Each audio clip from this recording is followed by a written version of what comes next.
हामी चाहिँ अब हिँड्यौँ है गाइज रोकी भनेर रोकिने होइन कि हिँडिदिने हो हामी हिँड्यौँ गाइज थ्याङ्क यू गाइज के छ लभली खोल ल खोल्यौ यस्तो बवाल छ बाटो ओए साथीहरू यो चाहिँ हाम्रो चोको डाँडा ओए ल मैले भ्लग सुरु गरौँ किन यसो भनिदिनु होला कतै फेरि आइसक्यो फेरि पनि नयाँ भ्लग लिएर तपाईँहरूको सामु अब चाहिँ यसो चल्लिस है साथी मिलेन होइन कि टेक्निक खुल्यो ल फेरि जाने हो ओहो बाटो चक्की क्वालिटी रहेछ के ल गाइज धेरै नबोलौँ बिचरा फेरि चक्की क्वालिटीमा के गर्छौँ त भन्दा हामी अब सरर जान्छौँ है यहाँ चाहिँ हाम्रो तल कोर्ट ब्याडमिन्टन कोर्ट छ त्यहाँ तल आउटडोर हो इन्डोर त होइन मैले चाहिँ अब धेरै दिन भएको थियो भ्लग नगरेको साथीहरू त्यही भएर आज भ्लग गरिसकेँ पछाडि चाहिँ हाम्रो राइडर गयो कि राइडर आमा स्वरूपलाई हेर्दा सक्दैन कि फेरि हेर्दा सुताको आमा हाम्रो प्रमिसहरू आउने छ खासै धेरै त होइन तर हल्का सब्सक्राइबर्स त सपोर्ट गरिदिनु होला कि साथीहरू लुक एट द भ्यू हाम्रो राइडर स्वरूप ब्लग्सलाई पनि subscribe Yograj one and only युट्युबमा हाल्छु म ढुक्क यो भिडियो साथीहरू हाम्रो कलेङको भ्यू चाहिँ त्यस्तो छ यो यस्तो हल्का नगर्नु होला साथीहरू यस्तो गऱ्यो भने तपाईँहरू रिस्क हुन्छ अनलाइन यो हेर्नु यो छप्री राइडरलाई हेर्नु त छप्री राइडर होइन अझ बोलेर साथीहरू यो चाहिँ मेरो फर्स्ट ब्लग मोटो ब्लग हो त्यसैले हल्का सपोर्ट देखाइदिनु होला मलाई लाइक क्यामेरा एङ्गल मिलेको कि मिलेको छैन यताउता मिलेको कि मिलेको छैन मलाई केही थाहा छैन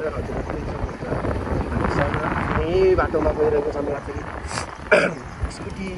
सिकारु पनि होइन उहाँ पर्फेक्ट हुनु रहेछ उहाँ सिकारु हुनु न देख्न सक्नुहुन्छ त्यो मान्छेलाई पुरा चलपल दिँदै हिँडेर गाइस हामी चाहिँ फाइनली हाम्रो साथीको घर कहाँ आयो दोस्त तिम्रो घर आयो नि हामी चाहिँ मैले डबललाई पानी राखेको छ हामी चाहिँ अब साथीको घर आयो फाइनली यसो साइड लाइट दिउँ न भ्लगमा के छ भनेर अब आइयो हाम्रो rider one and only rider हाम्रो ल स्वरूप सरको भ्लग पनि चेक गर्नु होला म चाहिँ यस्तो तरिकाले भ्लग गरिरहेको छु उही what is that doing let's ल इन्टरभ्यू के छ भाइ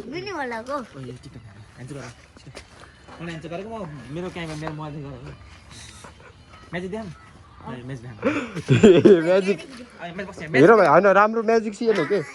केही गर्छ ए भ्लगमा छौ कि तिमी किन गर्छौ र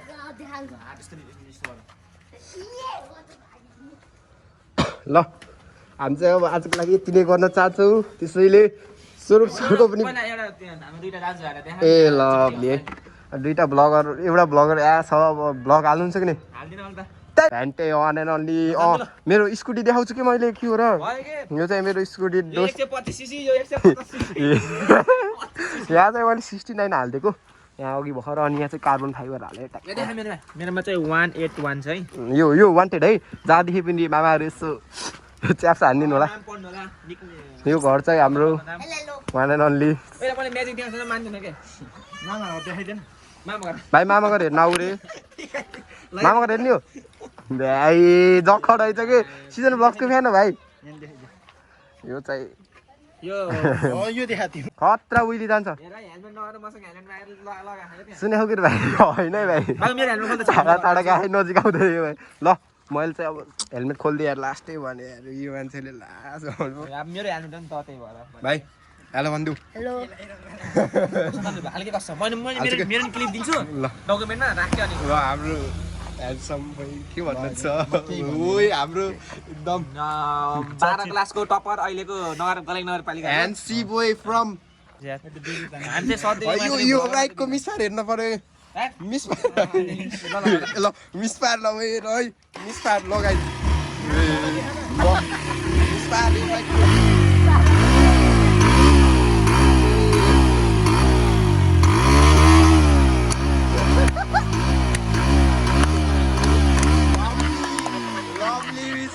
भाइ कस्तो लाग्यो ओए यो पोल्युसन गर्यो यो हुन्न यो नम्बरको बाइक भाइ कस्तो लाग्यो भाइ यो बाइक कस्तो लाग्यो अनि त्यो स्कुटी र यो बाइकमा कुन राम्रो छ भाइ ओए होइन ढुक्क हो ल होइन के त्यो जानेर त्यो आउँदा त्यसको आँखामा आँसु देख्नु पऱ्यो मलाई अरू थाहा भएन ल भाइ डराउन सुरु गरिसक्यो अब ल है हाम्रो भाइ गइसक्यो तल के लाग्छ तिमीलाई भाइ रुन्छ कि रुँदैन के लाग्छ हजुरलाई दाँतबाट यिनीहरू डराएर कोही भयो थाहा उयो के भनेको म त बस्दैन खानाहरू फाल्छ गरे होइन हो सही दोस्त तिमीलाई के भन्नु स्वरूपको राइडिङ बारेमा राम्रो छ गुरुको बारेमा दाइ गरीब छ दामी यो चाहिँ मेरो लभली स्कुटी है गाइस हाय भाइको त्यो भाइलाई त्यो भाइ चाहिँ रुँदै गयो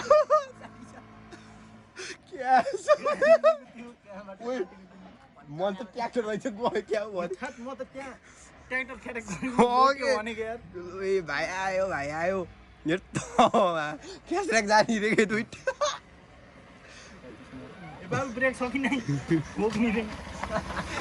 भाइ कस्तो लाग्यो राम्रो कस्तो चलाउने छ डर आएन हौ ए यो भाइको मुठु पिचमा लानु पर्यो नि फेरि पिचमा लगाउँदाखेरि यो भाइले किनै देखेर समातेको मात्र सबै ज्याकेटले छेकिदियो ल